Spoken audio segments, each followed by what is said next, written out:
ಕರ್ಕೊಂಡೋದ್ರು, ಕೂಡಿಸ್ಕೊಂಡ್ರು sir. ನಿಮಿಷ ಕರ್ಕೊಂಡೋದ ತಕ್ಷಣ ಕೂಡಿಸ್ಕೊಂಡ್ರು. ಏಯ್ ಕೂತ್ಕೊಳ್ಳಪ್ಪ, ಯಾರು ಇವರೆಲ್ಲ ಯಾಕೆ ಮಾತಾಡ್ತಾನಂತ. ಹಾಂ ನಮಸ್ತೆ ಹೇಳಿ ಮೇಡಮ್. ಸರ್ ಮೇಡಮ್ ನನ್ನ ಹೆಸರು ಪ್ರಥಮ್ ಅಂತ. ಸರ್ ನಾನು ಪ್ರಥಮ್ ಅಂತ, ನಿಮ್ಮ ಹೆಸರು ಅಂತ ಹೇಳಿದೆ. ಒಂದೇ ಯಾರು ಅಂತ ಕೇಳ್ತಾ, ಗೂಗಲ್ ನೋಡು ಗೊತ್ತಾಯ್ತೆ, ಕೂತ್ಕೊಳ್ಳಲ್ಲ ಅಂದರೆ ಈ ಟೋನ್ ಸ್ವಲ್ಪ ನಂಗೆ ಇರಿಟೇಟ್ ಆಯ್ತಿತ್ತು. ಅಂದರೆ ಅವ್ರು ಹೆಂಗೆ ಮಿಮಿಕ್ರಿ ಮಾಡ್ತಾರೆ ಅದೇ ಮಾಡಬೇಕಲ್ಲ ಸರ್, ಅದೇ. ಸೊ ಅವ್ರಿಗೆ ಕೂತ್ಕೊಂಡೆ. ಅದಕ್ಕೆ ನಾನು ಯಾರು ಗೊತ್ತಾ, ಏನೋ ಭಾಳ ಮಾತಾಡ್ತಿದ್ದೆ ಅಂತ ಲಾಸ್ಟ್ ಇಯರು. ಏನು ಮಾತಾಡಿದೆ ಸರ್? ಏನು ನಮ್ಮ ಬಾಸ್ ಬಗ್ಗೆ ಮಾತಾಡ್ತೀಯಾ ಸರ್? ಯಾವ ಬಾಸು ಸರ್ ಅಂತ ಕೇಳಿದೆ. ಏಯ್ ಬಾಸ್ ಗೊತ್ತಿಲ್ವಾ ನಿಮಗೆ? ಸರ್ ದಯಮಾಡಿ ಒಂದು ರಿಕ್ವೆಸ್ಟು, ಲಾಸ್ಟ್ ಇಯರ್ ದಯಮಾಡಿ ಫುಲ್ಲು ಚಾನಲ್ದು ಫುಲ್ ವೀಡಿಯೋ ನೋಡಿ ಸರ್. ಏಯ್ ಮುಚ್ಕೊಂಡು ಕೇಳಲ್ಲ, ನಾನೇನು ಹೇಳ್ತೀವಿ ಕೇಳೋ. ಈ ಟೋನ್ಗಳಲ್ಲಿ ಶುರುವಾಯಿತು. ಅಂದೆ ಸರ್ ಏನಾಗಿದೆ ಅಂತ ತಿಳ್ಕೊಳ್ಳಿ. ನಾನು ಹೇಳಿದ ಫುಲ್ ಸೆಂಟೆನ್ಸನ್ನು ಬಿಟ್ಟು ಅದಷ್ಟು ಮಾತ್ರ ಕಟ್ ಮಾಡಾಕೋರೆ. ನಾನು ಹೇಳಿದ್ದು ಅಂಧಾಭಿಮಾನಿಗಳಿಗೆ ಮಾತ್ರ ದೊಣ್ಣೆ ಕೊಟ್ಟರೆ ಒಡೆದೋಡಿಸ್ಬಿಡ್ತೀನಿ ಅಂತ ಹೇಳಿದೆ. ಏನು ಒಡೆದೋಡ್ಸೋದು, ಇಲ್ಲಿ ತಂಗೆ ಬತ್ತು. ಅಷ್ಟೊತ್ತಿಗೆ ಒಬ್ಬ ವೆಪನ್ ತಂದು ಕೊಟ್ಟ. ಒಂದು ತೊಗೊಂಬಂದಿಟ್ರು ನನಗೆ. ವಾತಾವರಣ ಹದ ತಪ್ತಾ ಇದೆ, ಹಿಡಿತ ತಪ್ತಾ ಇದೆ. ಇಲ್ಲಿ ನನಗಾಗ ರೇಣುಕಾಸ್ವಾಮಿ ಟುಪ್ಪಕ್ಕೂ ಪಾಸಾಗಿ ರಪ್ಪಕ್ಕೂ ಹೊಂಟೋಗ್ಬಿಟ್ಟ.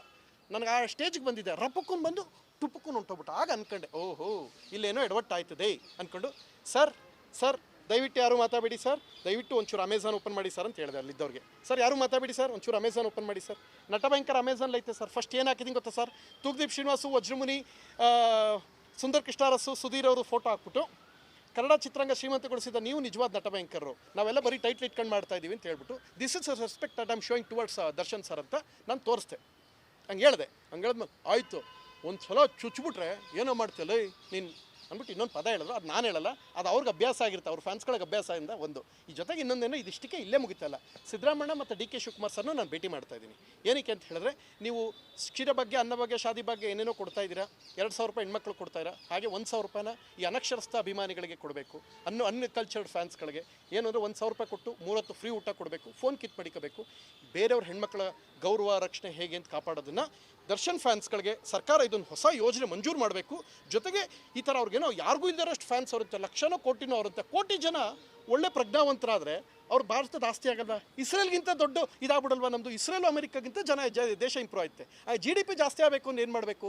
ಸಿದ್ದರಾಮಣ್ಣ ಮತ್ತು ಡಿ ಕೆ ಶಿವಕುಮಾರ್ ಅವ್ರು ಸೇರ್ಕೊಂಡು ಸರ್ 1 ಸೆಕೆಂಡ್ ಸರ್, ಮುಗಿಸ್ಬಿಡ್ತೀನಿ ಸರ್.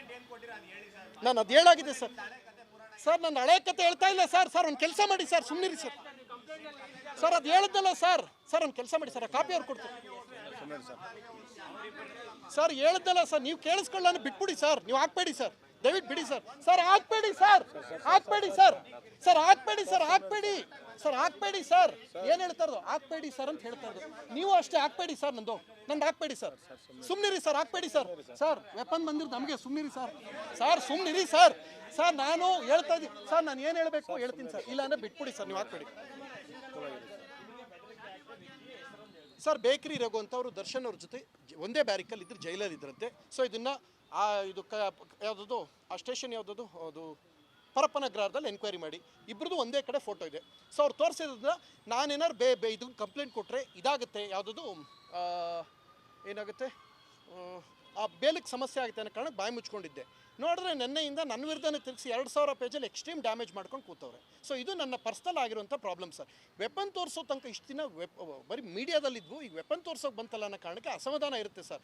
ಆ ಅಸಮಾಧಾನದಲ್ಲಿ ಹೇಳಬೇಕಾದ್ರೆ ಒಂದು ವಿಚಾರಕ್ಕೆ ಇನ್ನೊಂದು ಕನೆಕ್ಟ್ ಆಗಿರುತ್ತೆ ಸರ್. ಆ ಪದಗಳು ಬರುತ್ತೆ. ನೀವು ಅದನ್ನು ಹೇಳ್ಬೇಡಿ ಇದನ್ನು ಹೇಳ್ಬೇಡಿ ಅಂತ ಹೇಗೆ ಸರ್? ಎಲ್ಲವೂ ಕನೆಕ್ಟ್ ಆಗುತ್ತೆ, ಒಂದಕ್ಕೊಂದು ಇಂಟರ್ಲಿಕೇಟ್ ಸರ್. ಬೇಕರಿ ರಘು 2 ವೆಪನ್ ಬಂದು ಸರ್. ಒಂದು ಹಿಂಗೆ ಸರ್, ಅದು ಯಾವ್ದು ಗೊತ್ತಾ?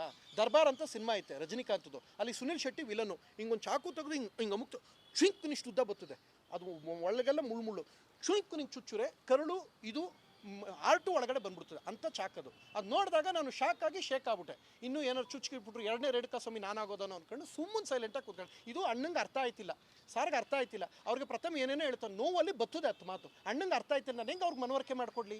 ನಾನು ಹೋದ್ಮೇಲೆ ಕರ್ಸ್ಕೊಂಡು ಅಣ್ಣಂಗೆ ಕೂಡಿಸಿ ಹೇಳ್ತೀನಿ, ಅಣ್ಣ ಹಿಂಗೆ ಆಗೋಗದೆ ಅಣ್ಣ ನಾನು ಯಾವತ್ತೂ ನಿಮಗೆ ವೈಯಕ್ತಿಕವಾಗಿ ಹೇಳಿಲ್ಲ. ಆಯಿತು ಬಿಡೋಣ, ತಪ್ಪಾಗೋಯ್ತು ಬಿಡೋಣ, ನಿಮ್ಗೆ ಸವಾಸಕ್ಕೆ ಬಂದರೆ ಅಣ್ಣ ನಮಸ್ಕಾರ ಮಾಡ್ತೀನಿ, ಹೋಗ್ಲಿ ಬಿಡೋಣ, ಆಯ್ತು ಇದೆಲ್ಲ ಆಗೈತೆ. ಇನ್ನೊಂದು ಮಾತು, ನನ್ನ ರಮ್ಯಾ ಮೇಡಮ್ ಅವ್ರು ಕಂಪ್ಲೇಂಟ್ ಕೊಟ್ಟಿದ್ದಾರೆ. ಅವ್ರದ್ದೆಲ್ಲರೂ ಅವ್ರೊಂದು ಪ್ರಶ್ನೆ ಕೇಳ್ತಾರೆ, ಬೇರೆ ಸಮಯದಲ್ಲಿ ರಮ್ಯಾ ಅವ್ರು ಇಂಗ್ಲೀಷಲ್ಲಿ ಮಾತಾಡ್ತಾರೆ, ಈ ಸಮಯದಲ್ಲಿ ಮಾತ್ರ ಕನ್ನಡ ಸುಲಲಿತವಾಗಿ ಮಾತಾಡ್ತಾರೆ ಹೇಗೆ ಅಂತ.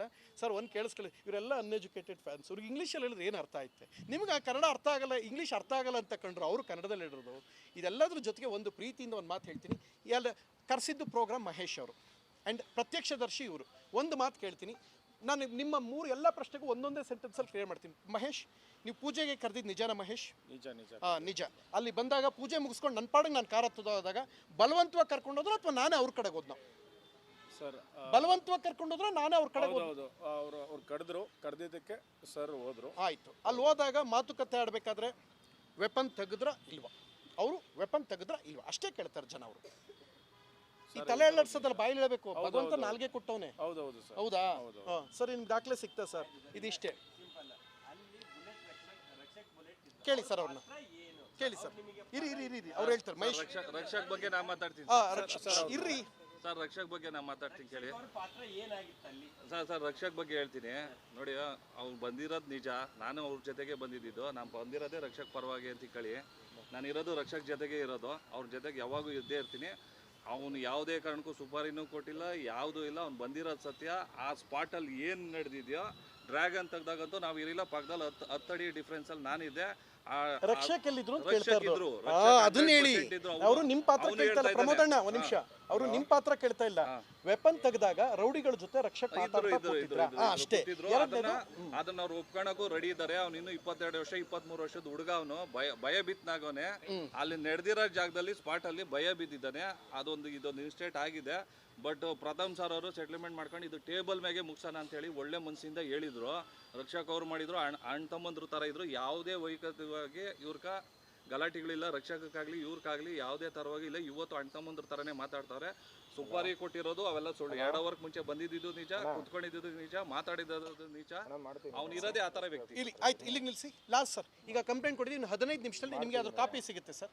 ಒಂದು ರಿಕ್ವೆಸ್ಟ್, ಒಂದು ನಿಮಿಷ ಕಟ್ ಮಾಡೋದು. ಇಲ್ಲ, ನಿಂತಿಲ್ಲ. ಎದುರ್ಕೊಬಿಟ್ಟವನಂತೆ ಹೇಳ್ಕೊಂಡ್ಬಿಟ್ಟಿದ್ದಾನೆ ಸರ್. ಭಯ ಬಿದ್ದಿದ್ದಾನೆ ಸರ್. ಅವನು ಭಯ ಬಿದ್ದು ಸೈಡ್ಗೆ ಒಂದಡಿ 2 ಅಡಿ ಪಕ್ಕಕ್ಕೆ ಹೆಜ್ಜೆ ಇಕ್ದ ಸರ್ ಅಂತ. ಅಂದ್ರೆ ಇದು ನೋಡ್ದ ಅವನು ಯಾರು ವೆಪನ್ ತೆಗೆದಿದ್ದಲ್ವಾ ಸರ್? ಈಗ ಅವನೇ ಸ್ಟೇಟ್ಮೆಂಟ್ ಕೊಡ್ತಾನೆ, ಅವನೇ ಒಪ್ಕೊಂತಾನೆ. ಅರ್ಥ ಆಯ್ತಾ ಸರ್? ಈಗ ಹೇಳಲ್ಲ ಸರ್. ಪೊಲೀಸ್ ಅವ್ರು ಬಿಡಲ್ಲ ಸರ್, 100% ಬಿಡಲ್ಲ ಸರ್. ಈಗ ಅರ್ಥ ಆಯ್ತಾ ಸರ್ ನಿಮ್ಗೆಲ್ಲರಿಗೂ? ಸರ್ ನನ್ನ ಹೆಸರು ಪ್ರಮೋದ್ ಅಂತ ಸರ್. ಇಲ್ಲಿಗೆ ಮುಗೀತು. ಲಾಸ್ಟ್ ಒಂದು ಮಾತು ಹೇಳ್ತೀನಿ ಸರ್. ಈ ಒಂದು ಆಕ್ರೋಶದಲ್ಲಿ, ಸತತ ನೋವಿನಲ್ಲಿ, ನನ್ನ ಮಾತುಕತೆ ಏರಿಳಿತದಲ್ಲಿ ಬಂದಿದೆ ಅಂದರೆ ಆ ಮಟ್ಟಿಗೆ ಪರ್ಸ್ನಲ್ ಲೈಫಲ್ಲಿ ಒಂಚೂರು ಡ್ಯಾಮೇಜ್ ಆಗ್ತಾ ಇದೆ ಸರ್. ಸರ್ ನಿಮಗೆ ಇದು ಹೇಳ್ತಾರೆ ಸರ್, ನಿಮಗೆ ನಮ್ಮ ಪರ್ಸ್ನಲ್ ಲೈಫಲ್ಲಿ ಒಂಚೂರು ಡ್ಯಾಮೇಜ್ ಸರ್. ರಿಕ್ವೆಸ್ಟು ಸರ್ ಅಲ್ಲ, ನಾನು ಏನು ಹೇಳ್ತೇನೆ ಕೇಳಿ. ಪರ್ಸ್ನಲ್ ಲೈಫೆಲ್ಲ ಒಂಚೂರು ಡ್ಯಾಮೇಜ್ ಆಗೋ ಮಟ್ಟಕ್ಕೆ ತುಂಬ ಥ್ರೆಟ್ನಿಂಗ್ ಆಗ್ತಾಯಿದೆ ಸರ್. ಸೊ ಹಿಂಗಾಗಿದೆ ಅಂದಾಗ ನಾವು ಬೇರೆ ನಿರ್ಧಾರ ತೊಗೋಬೇಕಾಯ್ತು, ತೊಗೊಂಡಿದ್ದೀವಿ ಸರ್. ಇವತ್ತಿಂದ ಆಮರಣ ಅಂತ ಉಪವಾಸ ಕೂತ್ಕೊಳ್ತೀವಿ. ಯಾಕೆಂದರೆ ಅವರು ಇದ್ರ ಹಿಂದೆ ಇದ್ದಾರೆ ಅಂತ ನನ್ನ ನಂಬಿಕೆ. ಅವ್ರು ಬಂದು ಸ್ಟೇಟ್ಮೆಂಟ್ ಕೊಟ್ಟು ಕ್ಲಿಯರ್ ಮಾಡಲಿ ಸರ್. ಒಂದು ಅದು ಇಲ್ಲ ಅಂದ್ರೆ ಅಲ್ಲಿ ಕೂತ್ಕೊಡ್ತೀವಿ. ನಾನು ಹೇಳಿದ್ದೀನಿ ಅಲ್ಲ ಸರ್, ನಮ್ಮ ಮನೆಗೆ ಥ್ರೆಟ್ಟಿಂಗ್ ಬರ್ತಾ ಇದ್ದೇನೆ ಸರ್. ಲಾಸ್ಟು ಇನ್ಸ್ಪೆಕ್ಟ್ರು ಯಾರು ಜ್ಞಾನಭಾರತಿ ಇನ್ಸ್ಪೆಕ್ಟರ್, ನಾವು ಅಷ್ಟು ಕಂಪ್ಲೇಂಟ್ ಕೊಟ್ಟಾಗ ಏನೂ ಆಗಿಲ್ಲ ಅಂದರೆ ವೆಪನ್ ತಗೋ ಬಂದಿದೆ. ಈಗ ನಾನು ನ್ಯಾಯ ತೊಗೊಂಡೇ ಹೋಗ್ಬೇಕು ಇಲ್ಲಿಂದ. There is no other way. ಎರಡನೇದು, ನಾನೊಂದು ಮಾತು ಹೇಳ್ತೀನಿ ಕೇಳಿಸ್ಕೊಳ್ಳಿ ಸರ್. ಇನ್ನೊಂದು ಸಲ ನನ್ನ ವಿಚಾರಕ್ಕೆ, ಆಮೇಲೆ ಇನ್ನೊಂದು ಕನಿಷ್ಠ ನನ್ನ ಡಿಮ್ಯಾಂಡ್ಸ್ ಏನು ಅಂತ ಹೇಳ್ತೀನಿ ಸರ್. ಡಿಮ್ಯಾಂಡ್ಸ್ ಎಲ್ಲ ನ್ಯಾಯನ ಡಿಮ್ಯಾಂಡ್ ಮಾಡ್ತಾರೆ.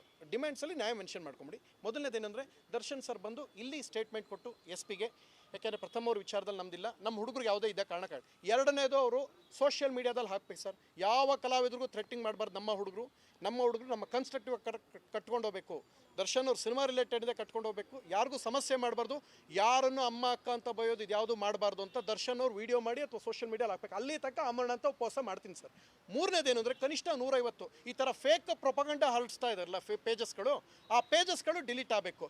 ಯಾರೋ ಒಬ್ಬರು ಒಂದು ಎಕ್ಸಾಂಪಲ್, ಪ್ರತಿಷ್ಠಿತ ಚಾನಲ್ ನ್ಯೂಸ್ ಅವ್ರನ್ನ ಪ್ರಶ್ನೆ ಮಾಡಿದ್ರೆ ಅವ್ನು ಸರಿ ಇಲ್ಲ, ಇನ್ನಾರೋ ಒಬ್ಬ ಆ್ಯಂಕರ್ ಕೇಳಿದ್ರೆ ಅವಳು ಸರಿ ಇಲ್ಲ. ಪ್ರಪಂಚದಲ್ಲಿ ಶ್ರೇಷ್ಠ ನೀವೇ ಸರ್. ಆಸ್ಕರು, ನೊಬೆಲ್ಲು, ಮ್ಯಾಕ್ಸಸೆ ಮತ್ತು ಜ್ಞಾನಪೀಠ, ಜೊತೆಗೆ ಇದು ಶೌರ್ಯ ಪ್ರಶಸ್ತಿ, ಪದ್ಮಶ್ರೀ ಎಲ್ಲ ನಿಮಗೆ ಸಿಕ್ಕಲಿ ಸರ್. ದೊಡ್ಡ ನಟ್ರೆ ನಿಮಗೆ ಸಿಕ್ಕಲಿ. ಮಿಕ್ತವರೆಲ್ಲ 7 ಕೋಟಿ ಜನಕ್ಕೆ ಕಿತ್ತೋದು ನನ್ನ ಮಕ್ಕಳೇ ಸರ್. ನೀವು ಒಬ್ಬರೇ ಶ್ರೇಷ್ಠ ಸರ್. ಆ ಶ್ರೇಷ್ಠ ಅನ್ನೋ ಬರ್ದಲ್ಲಿ ಬೇರೆಯವ್ರನ್ನ ಕನಿಷ್ಠ ಅನ್ನು ಮಾಡೋಕೋರೆ ನಾವು ಕೋಪ ಮಾಡ್ಕೋತೀವಿ ಸರ್, ಬೇಜಾರು ಮಾಡ್ಕೋತೀವಿ ಸರ್, ನೋಡ್ಕೊಳ್ಳ ಸರ್, ನಿಮ್ಮನ್ನು ನೋಯಿಸ್ತೀವಿ ಸರ್. ಯಾರೋ ಆಮೇಲೆ ಹೇಳ್ತಾ ಇದ್ರು ಇದು ಪಬ್ಲಿಸಿಟಿಗೆ ಅಂತ. ಪಬ್ಲಿಸಿಟಿಗೆ ನನ್ನ ಸಿನಿಮಾ ಟಿ-ಶರ್ಟ್ ಹಾಕೋಬತ್ತೀವಿ ಸರ್. ಯಾರೋ ವೆಪನ್ ತಗೊಬಂದು ಪಬ್ಲಿಸಿಟಿ ಮಾಡಿ.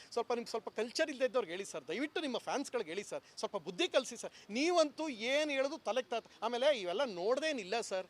ನೀವು ಸೋಷಿಯಲ್ ಮೀಡಿಯಾ ಹೆಂಗೆ ಯೂಸ್ ಮಾಡ್ತೀವಿ ಅಂತ ನಾನು ನೀವು ಕ್ಯಾರಾಮೇಲೆ ಕೂತ್ಕೊಂಡಾಗಲೇ ನೋಡಿದ್ದೀನಿ ಸರ್. ನಿಮಗೆ ಏನೇನು ಜ್ಞಾನ ಇದೆ ಅಂತ ಎಲ್ಲ ನೋಡಿ ಮಜಾ ತಗೋತಾ ಇರ್ತೀರ ಅಷ್ಟೇ. ಅಶ್ವಿನಿ ಮೇಡಮ್ನ ಟ್ರಾಲ್ ಮಾಡಿದಾಗ ಅಶ್ಲೀಲವಾಗಿ, ಸುದೀಪ್ ಅವ್ರನ್ನ ಟ್ರಾಲ್ ಮಾಡಿದಾಗ ಮಜಾ ತಗೋತಾ ಇರ್ತೀರಾ. ನೀವು ಒಂಥರ ಮಜಾವಾದಿ, ಆರಾಮಾಗಿರ್ತೀರ ಸರ್.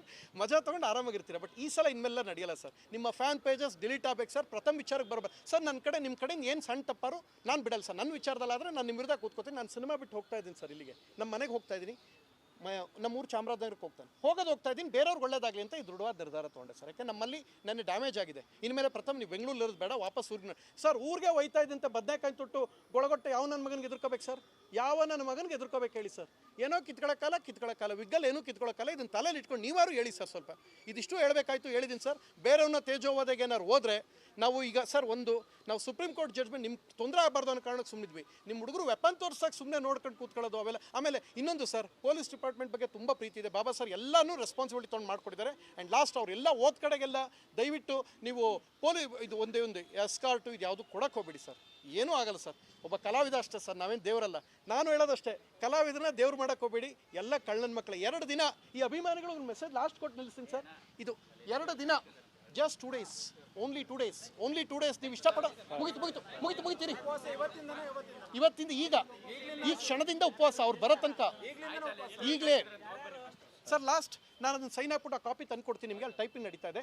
ಲಾಸ್ಟ್ ಸರ್ ಒಂದು ಮಾತು, ಯಾವುದೇ ಮಾಧ್ಯಮದವರಾಗಿರೆ ಕಿವಿಲ್ಕರ್ ಸಮಾಧಾನ ಮಾಡಲ್ಲ. ನನ್ನ ಮಾತು ನೋವಿನಿಂದ ಬಂದಿದೆ. ವೆಪನ್ ತನಕ ಅಲ್ಲದೆ ನೆನ್ನೆ ನಮ್ಮ ಮನೆ ಹತ್ರ ವಿಸಿಟ್ ಎಲ್ಲ ಮಾಡ್ತಾರೆ. ಆ ಕೋಪದಲ್ಲಿ ಮಾತಾಡಿರ್ತೀನಿ. ನಿಮ್ಮನ್ನು ನೋಯಿಸೋ ಉದ್ದೇಶ ಇಲ್ಲ sir. Please sir. Thank you sir.